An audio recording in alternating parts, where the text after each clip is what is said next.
नमस्कार, मैं ज्योति श्रीवास्तव और आप देख रहे हैं सी न्यूज भारत। वक्त हो चुका है न्यूज बुलेटिन का। न्यूज बुलेटिन में दिखाएंगे कैसे बुलंदशहर में दहेज की बलि चढ़ी एक और विवाहिता। मायके वालों ने लगाया दहेज की मांग को लेकर हत्या का आरोप। साथ ही दिखाएंगे धारनगर में निकली जगन्नाथ बलदेव मां सुभद्रा की रथ यात्रा की झलकियां। बताएंगे कैसे हरदोई में सनकी पति ने शक की बुनियाद पर पत्नी की हत्या की और झांसी में कैसे डिप्टी कलेक्टर गरौठा ने पकड़ा राजस्व चोरी करते गिट्टी भरा डंपर। इन तमाम खबरों पर विस्तार से करेंगे चर्चा।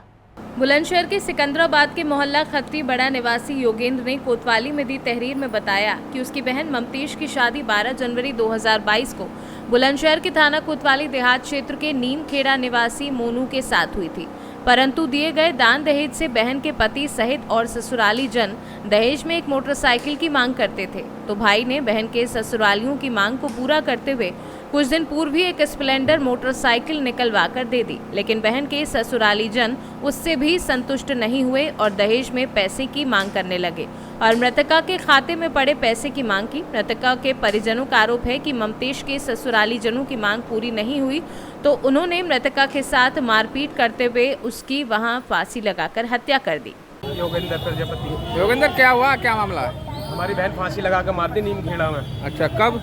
आज 10 बजे। अच्छा, तो थाने पे गए, कोई कार्रवाई हुई नहीं? थाने पे गए, कार्रवाई की मांग करी, कार्रवाई नहीं हुई है। हमें उसका बच्चा चाहिए, 6 महीने का बच्चा है और हमें उससे मुकीम करवानी है। अच्छा, आप लोगों ने जाम क्यों लगाया? जाम इसलिए लगाया कि उन्होंने हमारी बहन को मार दिया, हमें उसका बच्चा चाहिए हमें। बुलंदशहर से सी न्यूज संवाददाता मनोज गिरी की रिपोर्ट। आज धारनगर में अंतर्राष्ट्रीय कृष्ण भावना अमृतधार व सावरिया सेठ मंदिर समिति के तत्वाधान में जगन्नाथ बलदेव व माता सुभद्रा की रथ यात्रा बड़े धूमधाम से निकाली गई। यात्रा का प्रारंभ मोतीबाग चौक से होते हुए नगर के प्रमुख मार्गों से होते हुए त्रिमूर्ति के सावरिया सेठ मंदिर में पहुंचा, जहां यात्रा को विराम दिया गया।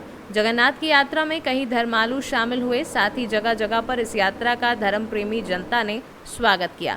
रथ को रस्से से खींचकर कई श्रद्धालुओं ने पुण्य का लाभ कमाया। साथ ही रथ के आगे कई महिलाओं व पुरुषों झाड़ू से सड़क को साफ करते हुए दिखाई दिए। नगर में यात्रा को विराम त्रिमूर्ति के सावरिया सेठ मंदिर में प्रवचन व 56 भोग के साथ दिया गया। धार से सी न्यूज संवाददाता प्रकाश जोशी की रिपोर्ट। बड़ी खबर शाहबाद से आ रही है। तहसील शाहबाद के ग्राम उधरनपुर का मामला, सनकी पति ने की शक की बुनियाद पर पत्नी की हत्या। स्थानीय लोगों से ज्ञात जानकारी से मालूम हुआ कि मेले में झूले पर युवकों के साथ बैठा देखकर नाराज हुए पति ने अपनी सनक पत्नी पर उतारी। अपने साथियों के साथ मिलकर गन्ने के खेत में पत्नी को मौत के घाट उतार दिया। इस सनसनीखेज वारदात से इलाके में दहशत का माहौल व्याप्त है। शाहबाद कोतवाली क्षेत्र के उधरनपुर का मामला, मृतका के परिजनों की तहरीर के आधार पर स्थानीय थाने पर सुसंगत धाराओं में अभियोग पंजीकृत किया गया। नामजद अभियुक्त को हिरासत में लेकर गहनता से पूछताछ की जा रही है। हरदोई से सी न्यूज संवाददाता नौशाद अली अंसारी की रिपोर्ट। अवैध प्रपत्रों की ओट में गिट्टी से भरे डंपर को डिप्टी कलेक्टर गरौठा ने अकस्मात निरीक्षण को निकले तो चौथी मील के आसपास पकड़ लिया और गुरसराय थाने में जब इसकी व्यापक जांच पड़ताल हुई तो जानकारी हुई कि ये डंपर ओवरलोड गिट्टी से भरा हुआ हरी लीला क्रशर हैबतपुरा से गिट्टी भरकर 27 जून को 5 बजे लगभग गुरसराय की ओर आ रहा था, जिस पर गरौठा डिप्टी कलेक्टर अतुल कुमार की निगाहें पड़ी तो उक्त डंपर को गुरसराय थाने लाया गया, जहां जानकारी पर मालूम हुआ कि डंपर ललितपुर की रॉयल्टी पर यह गिट्टी फर्जी अभिलेखों के सहारे लादे हुआ था, जिसको गुरसराय पुलिस के सुपुर्द कर दिया गया और खनिज विभाग के अधिकारियों को इसकी जानकारी दे दी गई।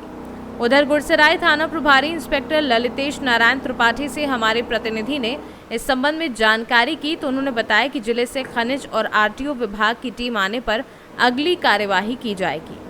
झांसी से सी न्यूज संवाददाता आशुतोष गोस्वामी की रिपोर्ट।